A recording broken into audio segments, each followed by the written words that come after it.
তড়িৎ কোষ বা ইলেকট্রিক সেল। তড়িৎ কোষ বা ইলেকট্রিক সেল যে যন্ত্রের সাহায্যে রাসায়নিক শক্তি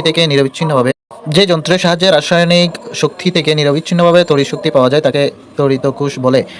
বৈদ্যুতিক কোষ সর্বপ্রথম 1800 সালে ইতালির বিজ্ঞানী আলেক্সান্দ্রো বোর্ড আবিষ্কার করেন। তড়িৎ কোষ দুই প্রকার: তড়িৎ রাসায়নিক কোষ এবং তড়িৎচ্ছল বল।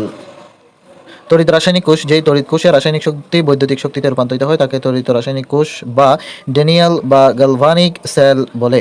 একে ভোল্টার কোষও বলা হয়। ড্যানিয়েল সেলের গঠন: একটি বৈদ্যুতিক কোষে দুইটি প্রান্ত থাকে, একটি হলো পজিটিভ বা ক্যাথোড, অন্যটি হচ্ছে নেগেটিভ বা অ্যানোড। এদের ইলেকট্রোড বা তড়িৎদ্বার বলে।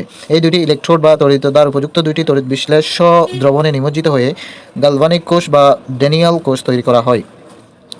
ড্যানিয়েল কোষে ক্যাথোড হিসেবে বিভিন্ন ধাতু বা ধাতব আয়ন তড়িৎদ্বার অর্থাৎ সিইউ তড়িৎদ্বার ও অ্যানোড ধাতু হিসেবে Zn ধাতু বা ধাতব আয়ন তড়িৎদ্বার ব্যবহৃত হয়। দুটি ইলেকট্রোডকে বাহ্যিকভাবে ধাতুর ধার দ্বারা সংযুক্ত করলে তড়িৎদ্বয়ের পৃষ্ঠতলে জারণ বিজারণ রাসায়নিক বিক্রিয়া স্বতঃস্ফূর্ত ঘটে।